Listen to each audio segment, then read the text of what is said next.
Dawn bleeds across the craters and trenches and into the devastated forest. Explosions tear the ground, mud rises and showers Anna. Men tumble headlong into open craters filled with rotting cadavers. Mangled human and horse flesh make a feast for rats. Other men are blasted to bits and pieces. Some drown in mud and blood.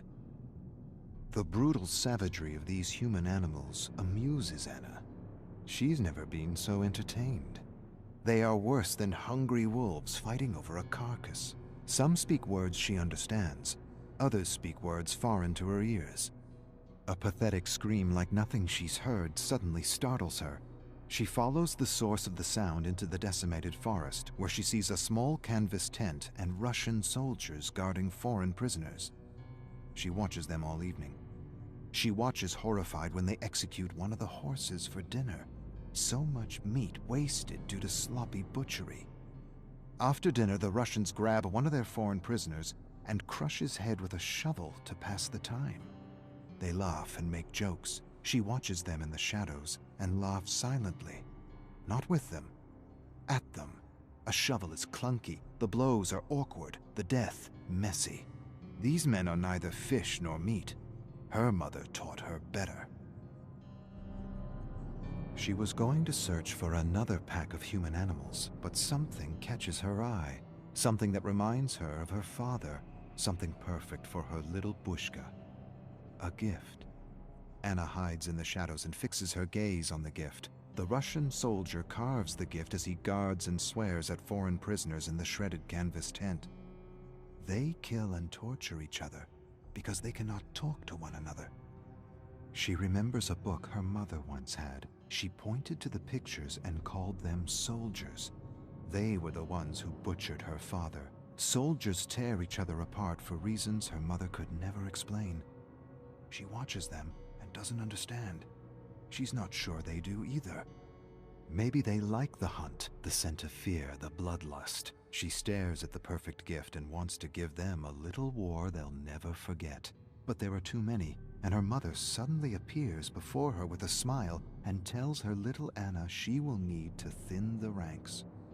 I can do that. I will show you, and I will show them where crawfish sleep.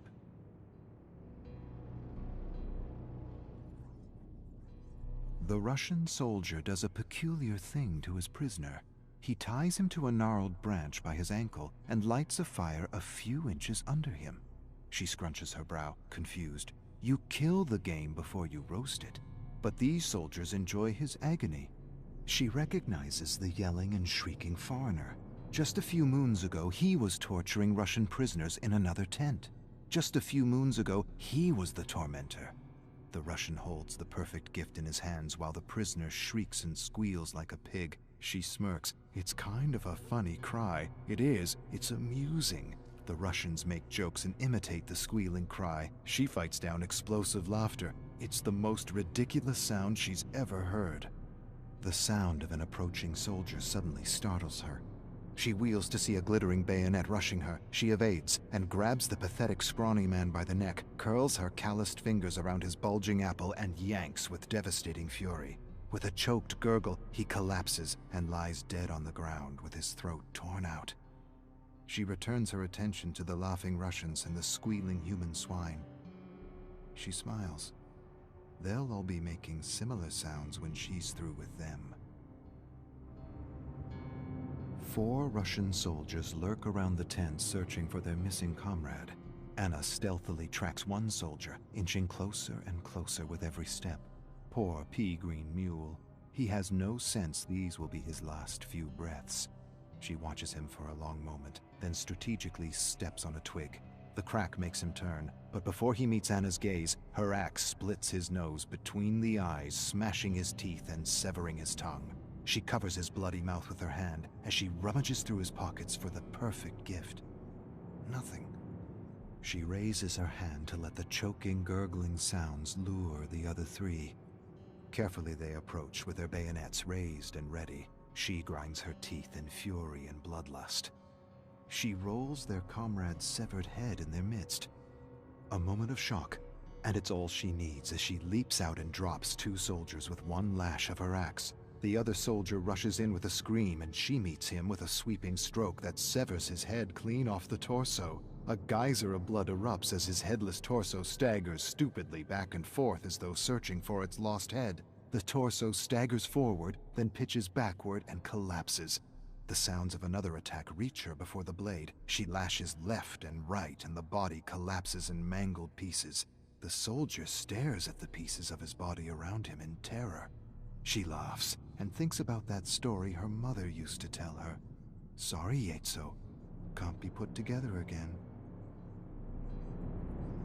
Anna finds these soldiers curious.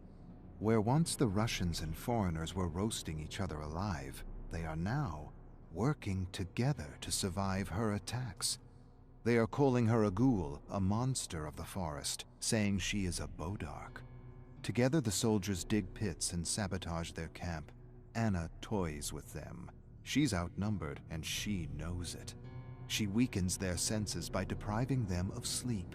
Every night she approaches their camp, sings a lullaby, then howls like a Bodark. The soldiers wake in a frenzy and scuttle in terror as she returns to her cabin to sleep with her little one.